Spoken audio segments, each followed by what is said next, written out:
গরমে দুপুরে ভাতের পাতে এই কুমড়ো ডাঁটা চচ্চড়ি কিন্তু অবশ্যই খাবেন। ভিটামিনও হবে, শরীরও কিন্তু প্রচুর ঠান্ডা থাকবে। আর এইভাবে একবার রান্না করে দেখুন, খেতেও কিন্তু স্বাদ লাগবে, মুখেও কিন্তু রুচি ফিরে আসবে। আমি এখানে 1 তারা মতো কুমড়ো শাক নিয়েছি, আর এগুলো এবার আমি একটা একটা করে কুটে নেব। এই শাকের ডাঁটাগুলোয় পাতলা একটা আঁশ থাকে, সেটা আমি এইভাবে ছাড়িয়ে নেব। হালকা একটু কিন্তু চাপ দিলেই আঁশটা বেরিয়ে আসছে। দেখুন, সব ডাঁটাগুলো আমি ওইভাবে ছাড়িয়ে নিয়েছি।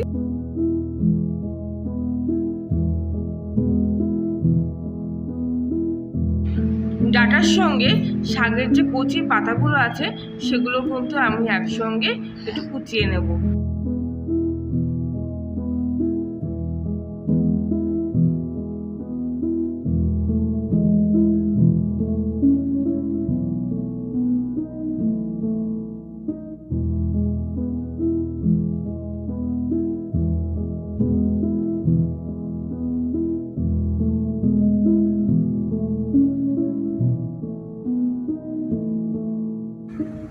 সব শাকগুলো কোটা হয়ে গেলে আমি শাকগুলো ভালো করে ধুয়ে নেব।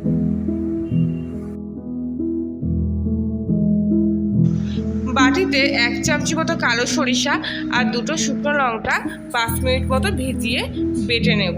আমি এখানে কালো সরিষা নিয়েছি, আপনারা চাইলে কিন্তু সাদা সরিষাও এতে ব্যবহার করতে পারেন। কড়াইতে কিছুটা তেল গরম বসিয়ে এতে একটা গোটা শুকনো লঙ্কা ফোড়ন দিয়ে দেবো, আর 1/2 চামচি মতো 5 ফোড়ন দিয়ে দেবো। ফোড়নটা একটু মিষ্টি গন্ধ ছেড়ে দিলে এর মধ্যে কিছু চৌকো করে কেটে রাখা আলু আমি ভেজে নেব। আর ভাজার সময় 1/2 চামচি মতো লবণ আর সামান্য একটু হলুদ দিয়ে দেব। অবশ্যই লবণটা পরিমাণ মতো দিতে হবে। দেখুন, কিছুক্ষণ পর আলুটা কিন্তু মোটামুটি ভাজা হয়ে এসছে। এরপর আমি এখানে লাউ শাকটা যে কুটে রেখেছিলাম সেগুলো এর মধ্যে দিয়ে দেবো।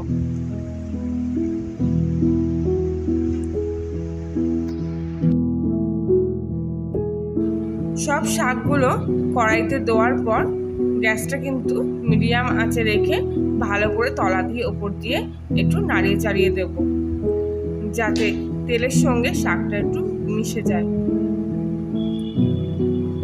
এবার কিছুক্ষণের জন্য আমি শাকটা ঢাকা দিয়ে রাখবো আর গ্যাসের আঁচটা সিমে দিয়ে রাখবো। প্রায় 5 মিনিট পর আমি ঢাকনাটা খুললাম, আর দেখুন শাকের থেকে কতটা জল বেরিয়ে গেছে।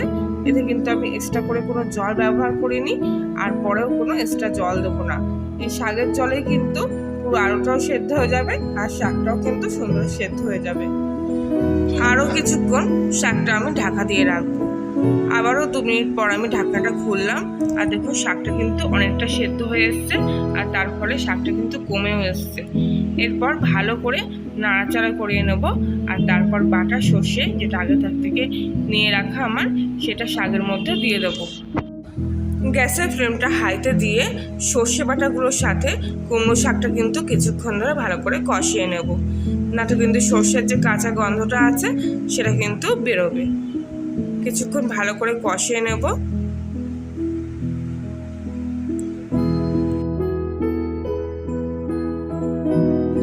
আর এইভাবেই কিন্তু কষতে কষতে দেখবেন শাক থেকে কিন্তু জলটা অনেকটা শুকিয়ে আসছে, শাকটাও কিন্তু নরম হয়ে আসবে।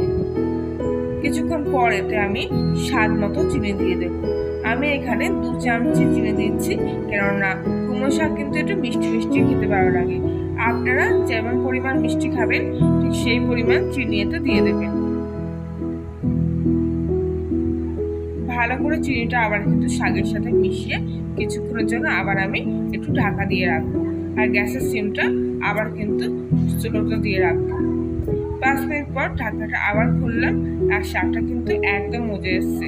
এই সময় আমি একটা কাঁচা লঙ্কা ছিঁড়ে দিয়ে দিলাম এর মধ্যে, আর দিয়ে দেবো পরিমাণ মতো লবণ। যেহেতু আমি আগে লবণ দিয়েছিলাম আলু ভাজার সময়, তাই এখন একটু কম লবণ দিচ্ছি। ভালো করে শাকটা আবারও কষিয়ে নেব, আর গ্যাসের ফ্লেমটা কিন্তু আবার হাইতে দিয়ে একটু ভালো করে কষিয়ে নেব। এই সময় শাকটা কিন্তু ভালো করে একটু ঘেঁটে ঘেঁটে দিতে হবে।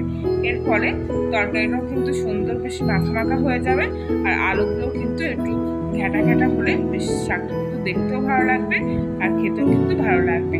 একটু খুন্তির আগা দিয়ে প্রেশার দিলে কিন্তু শাকগুলো বেশ ঘ্যাটা ঘ্যাটা মতো হয়ে যাবে। রান্না কিন্তু আমার প্রায় কমপ্লিট হয়ে আসছে। এবার কিছুক্ষণ এইভাবে কষতে কষতে কিন্তু দেখবেন শাকটা নিমেষের মধ্যে কিন্তু সুন্দর মাখো মাখো মতো হয়ে আসবে আর আঠা আঠা মতো হয়ে আসবে। জলটাও কিন্তু এত থাকবে না, ঘন ঘন মতো হয়ে আসবে। রান্না কিন্তু আমার একেবারে শেষ। এবার আমি গ্যাসটা অফ করে দেবো। গরম ভাতের পাতে এই কুমড়ো শাক চচ্চড়ি কিন্তু একেবারে জমে যাবে আর শরীরের পক্ষেও কিন্তু খুবই উপকার। রেসিপিটি ভালো লাগলে লাইক শেয়ার কমেন্ট করবেন, নতুন হলে সাবস্ক্রাইব করে পাশে থাকবেন। আজকের মতো এখানেই, আবার দেখা হচ্ছে অন্য একদিন। সবাই ভালো থাকবেন, সুস্থ থাকবেন।